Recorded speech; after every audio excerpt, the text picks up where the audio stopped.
క్రీస్తునాథునియందు ప్రియా సహోదరి సహోదరులారా, పాస్కా 2వ ఆదివార ధ్యానాంశానికి మీకు స్వాగతం. ఈ ఆదివారాన్ని మనము దివ్య కారుణ్య ఆదివారంగా కూడా కొనియాడుతాం. 2వ జాన్ పాల్ పోపు గారు 2000వ సంవత్సరం నుండి ప్రతి సంవత్సరము పాస్కా 2వ ఆదివారాన్ని దివ్య కారుణ్య ఆదివారంగా మనం కొనియాడాలని మనకు తెలియజేసి ఉన్నారు. మరి ఈ సంవత్సరానికి మనము దివ్య కారుణ్య ఆదివారాన్ని ప్రారంభించుకొని 25 సంవత్సరాలు అవుతూ ఉంది. ఈ శుభ సందర్భంలో దివ్య కారుణ్యమూర్తి యొక్క కరుణ ప్రవాహము మనందరిలోనికి ప్రవహింప ఆ ప్రభువుని మనము మనసారా ప్రార్థన చేసుకుందాం. ప్రియ సహోదరి సహోదరులారా, ఈరోజు మనం ఆలకించే శుభవార్త పఠనము యోహాను శుభవార్త 20వ అధ్యాయము 19 నుండి 31 వరకు ఉన్న వచనాల నుండి గ్రహింపబడింది. ఈ వాక్య భాగంలో ఉండేటువంటి కొన్ని వాక్యాలను మనము స్వీకరిస్తూ వాటిని ఆధారంగా చేసుకొని కొన్ని సందేశాలను మనము స్వీకరించడానికి ప్రయత్నం చేద్దాం. మొట్టమొదటిగా యేసు ప్రభు తోమాస్ వారికి చెప్పినటువంటి మాట యోహాను సువార్త 20వ అధ్యాయము 29వ వచనము. నీవు విశ్వసించినది నన్ను చూచుట వలన కదా, చూడకయే నన్ను విశ్వసించువారు ధన్యులు అని యేసు పలికెను. ప్రియ సహోదరి సహోదరులారా, చూడకయే నన్ను విశ్వసించువారు ధన్యులు అనేటువంటి ఈ వాక్యాన్ని మొట్టమొదటిగా మన ధ్యానాంశానికి మనం తీసుకుందాం. ఈ సందర్భంలో ఒక చిన్న కథను మీకు వినిపించాలి అని అనుకుంటూ ఉన్నాను.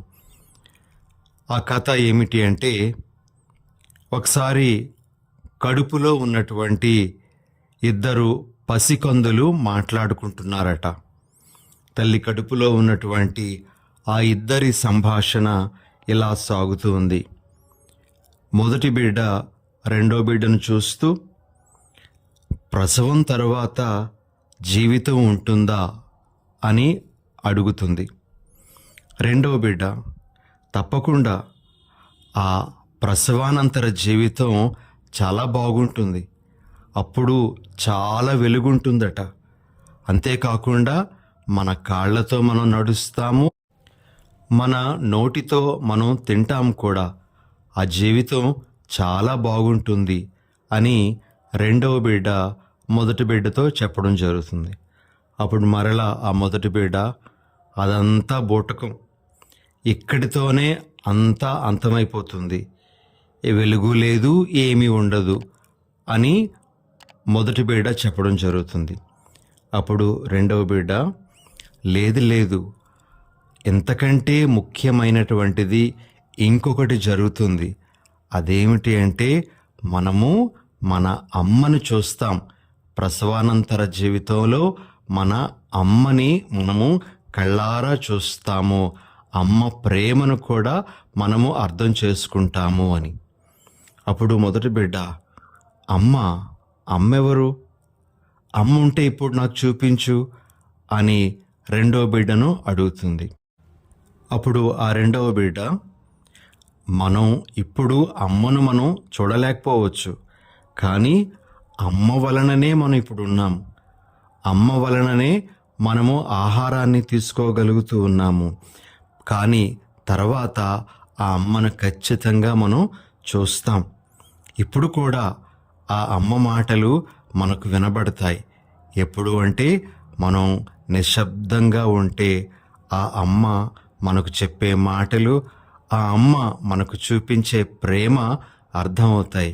అంతా ఆ నిశ్శబ్దంలో మనము అర్థం చేసుకోగలము అని రెండో బిడ్డ మొదటి బిడ్డకు చెప్పడం జరుగుతుంది. ప్రియ సహోదరి సహోదరులారా, చాలా ఆసక్తికరమైనటువంటి కథలా నాకు అనిపించింది. చాలామంది నాస్తికులు, దేవుని నమ్మనటువంటి వారు మనకు వేసేటువంటి ప్రశ్న ఏమిటి అంటే, దేవుడు లేడు, దేవుడే ఉంటే మాకు ఇప్పుడు చూపించండి అని అంటారు. ప్రియమైన సహోదరి సహోదరులారా, దేవుని చూపించటానికి ఆధారాలు వారికి కావాలి. దేవుడు ఉన్నాడు అంటే దానికి ప్రూఫ్స్ అనేటువంటివి ఉండాలి. ఒక సైన్స్ ప్రయోగం చేస్తున్నట్లుగా వారికి దేవుడు కూడా కనబడాలి. అలాంటప్పుడే మేము నమ్ముతాము అని వారు చెప్తారు. అయితే దేవుడు మన సైన్స్లో ఇమిడిపోయేటువంటి వ్యక్తి కాదు. సైన్స్లో ఉన్నాడు, కానీ సైన్స్కి మాత్రమే పరిమితమయ్యేటువంటి వాడు కాడు. ఆ సైన్స్కే ఆధారమైనటువంటి వాడు మన దేవుడు. ఆ సైన్స్కి అతీతుడు మన దేవుడు. ప్రేమైన సహోదరి సహోదరులారా, ఆయన మన ఆలోచనలకు అందేటువంటి వాడు కాడు. మన ఆలోచనానుసారంగా ఉండేటువంటి వాడు కూడా దేవుడు. అన్నింటికీ అతీతుడు ఆయన. ఈ విషయాన్ని మనము గ్రహించగలగాలి. ఈ సందర్భంలో ప్రభువు చూడకయే నన్ను విశ్వసించువారు ధన్యులు అని చెప్పేటువంటి మాటను మనం ఎలా అర్థం చేసుకోగలము అంటే, మనము గ్రుడ్డిగా ప్రతిదీ దేవునికి సంబంధించి ఎవరు చెప్పినా నమ్మేయాలి అనేటువంటిది కాదు. గ్రుడ్డిగా నమ్మడం గురించి ఈ వాక్యం మనకు చెప్పడం లేదు, ప్రియమైనటువంటి సహోదరి సహోదరులారా. అయితే ఈ వాక్యం మనకు చెప్తున్నటువంటి విషయం ఏమిటి అంటే, మొట్టమొదటిది, ఇతరుల దైవానుభూతి మన విశ్వాసాన్ని పుష్పింప చేయవచ్చు. ఇతరులు పొందినటువంటి ఆ దైవానుభూతి మనకు ఉపయోగకరంగా ఉండవచ్చు అనేటువంటిది మొట్టమొదటిగా మనం గ్రహించాల్సిన విషయం. ఉదాహరణకు మనం చూసినట్లయితే, అపోస్తులు యేసు ప్రభువును మొదటిగా చూశారు. తోమాస్ వారు ఆ సమయంలో అక్కడ లేరు. ఈ అపోస్తులు యేసు ప్రభువును చూసిన విషయాన్ని, ఆ ప్రభువును అనుభూతి చెందిన విషయాన్ని తోమాస్ వారితో పంచుకుంటున్నప్పుడు, చెప్తున్నప్పుడు ఆయన దానిని నమ్మడానికి ఏమాత్రం కూడా ఇష్టపడలేదు. మనము ఇతరుల దైవానుభూతి మనకు ఉపయోగకరంగా ఉండేటప్పుడు మనము దానిని స్వీకరించగలగాలి.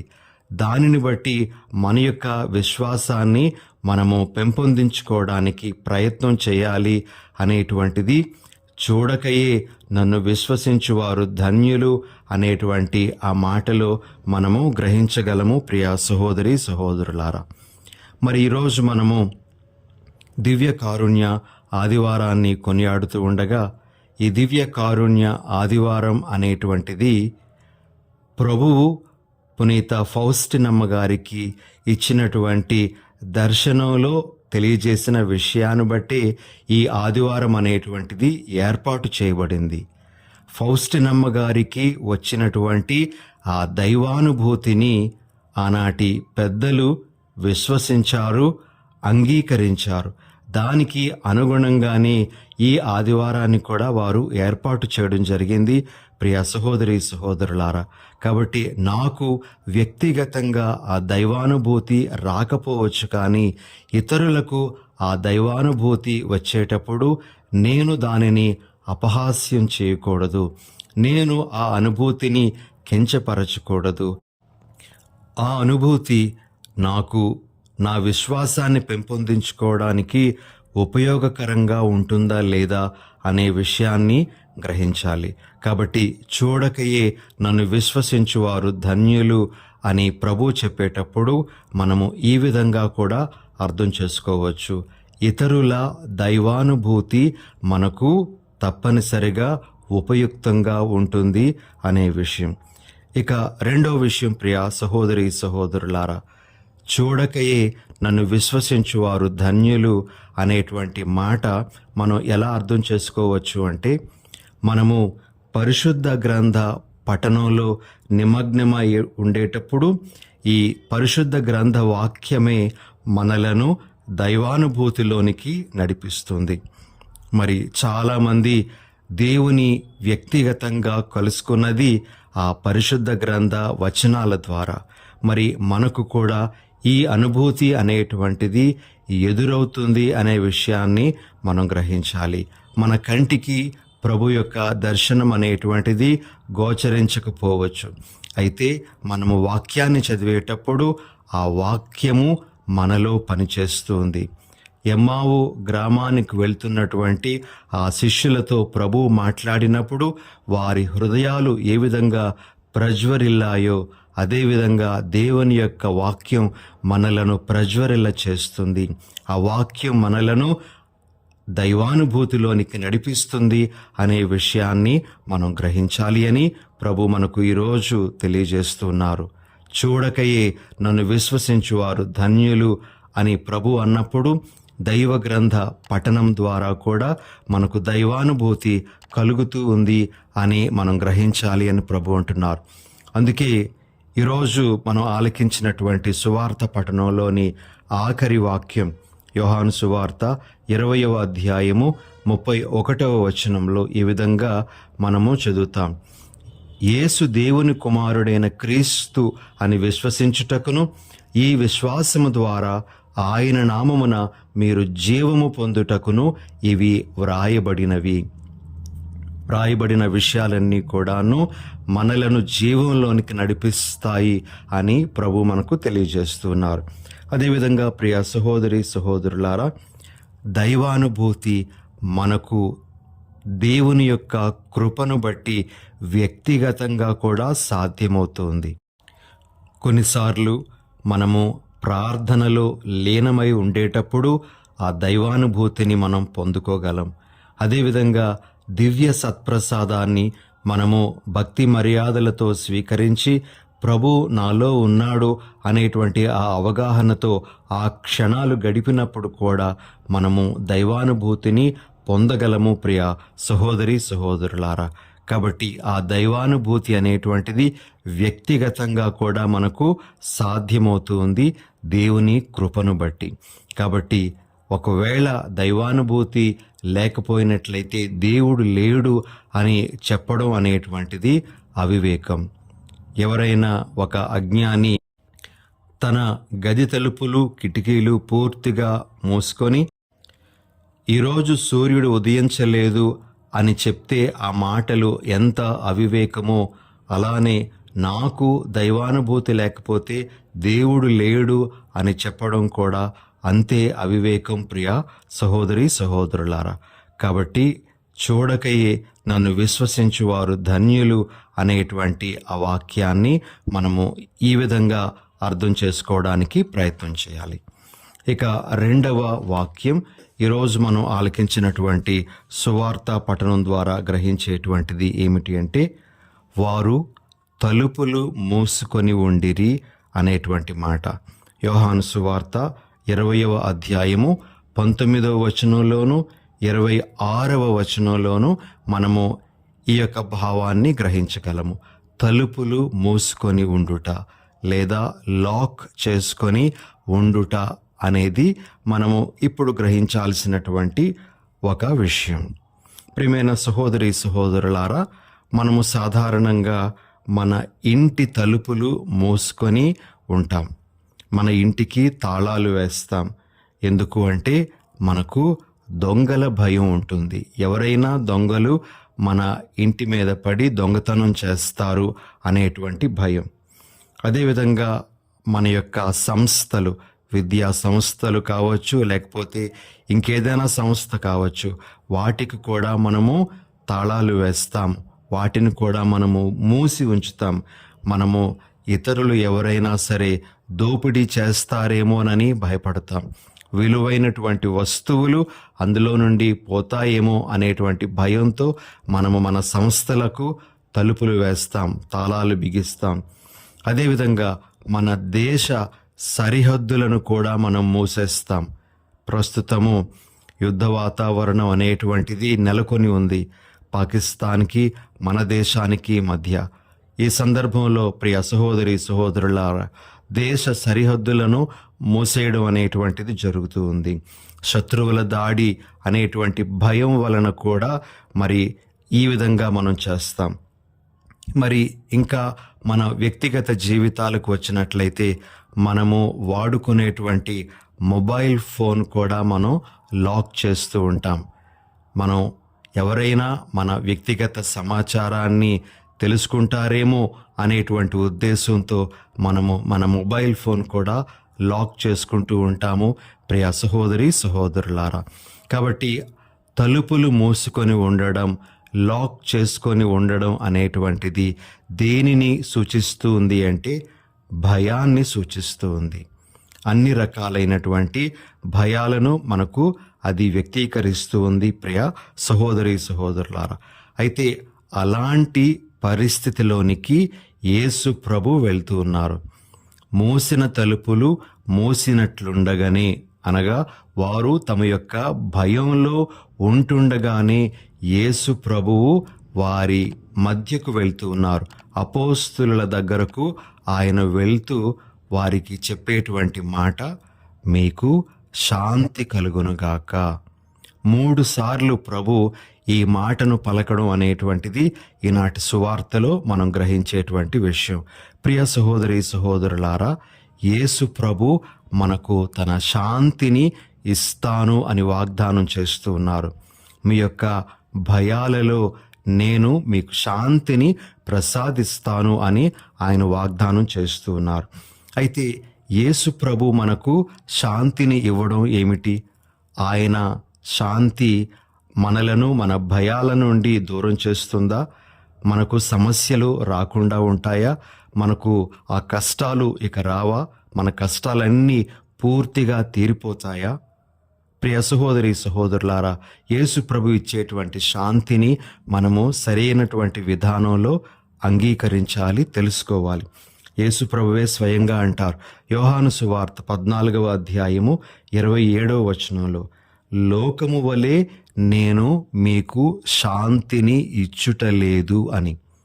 ప్రభు ఈ లోకంలో మనకి శాంతిని ఇవ్వబోతూ ఉన్నారు అని మనం అనుకోకూడదు. ఆయన ఇచ్చేటువంటి శాంతి వేరే విధంగా ఉంటుంది అని ఆయన మనకు తెలియజేస్తున్నారు. వేరే విధంగా యేసు ప్రభు మనకు ఎలా శాంతిని ఇస్తారు అంటే, ప్రియ సహోదరి సహోదరులారా, మనం గమనించాలి, యేసు ప్రభువే శాంతి. ఆయన మన దగ్గరకు వచ్చినప్పుడు, మనలోనికి వచ్చినప్పుడు ఆయన మనలను శాంతితో నింపుతారు. మనము న్యాయాధిపతుల గ్రంథము 6వ అధ్యాయము 24వ వచనంలో గిద్యోను దేవునికి పీఠాన్ని కట్టి ఆ పీఠానికి సమాధానకర్త అయిన యావే వేదిక అని పేరు పెట్టడం అనేటువంటిది వింటాం. మరి మనము యేసు ప్రభువుని మనలో ప్రతిష్ఠించుకున్నప్పుడు ఆయన మనకు శాంతికరుడైనటువంటి రాజుగా ఉండి, మనకు ఏ కష్టం వచ్చినా, ఏ శ్రమ వచ్చినా, ఏ వ్యాధి బాధ వచ్చినా సరే నిబ్బరంగా ఉండేటువంటి శక్తిని ఇస్తారు. ఇది ఆయన మనకిచ్చేటువంటి శాంతి. ప్రియ సహోదరి సహోదరులారా, నేను మీకు లోకము వలె శాంతిని ఇవ్వబోవటం లేదు అని ప్రభు మనకు చెప్తూ ఉండగా, ఆ ప్రభు శాంతి ఎలాంటిదో మనం గ్రహించాలి. ఆయన మనలో ఉండడమే, మనతో ఉండడమే మనకు శాంతిని ప్రసాదించడం అని మనం గ్రహించాలి. ఇది ఒక సందేశంగా ఈరోజు మనము స్వీకరించాలి. ఇక ఆఖరుగా ప్రియులకు సహోదరి సహోదరులారా, యేసు ప్రభు అపోస్తుల మీదకు శ్వాసను ఊది పవిత్రాత్మను పొందుడు అనేటువంటి మాట పలికారు. యోహాను సువార్త 20వ అధ్యాయము 21వ వచనము. మరి శ్వాసను ఊదడం అనేటువంటిది మనకు ఇంకొక 2 సంఘటనలు, పూర్వవేదంలో మనము వినేటువంటి 2 సంఘటనలను జ్ఞాపకం చేస్తుంది. మొట్టమొదటిది ఆదికాండము 2వ అధ్యాయము 7వ వచనంలో మనం చూసేటువంటి సంఘటన.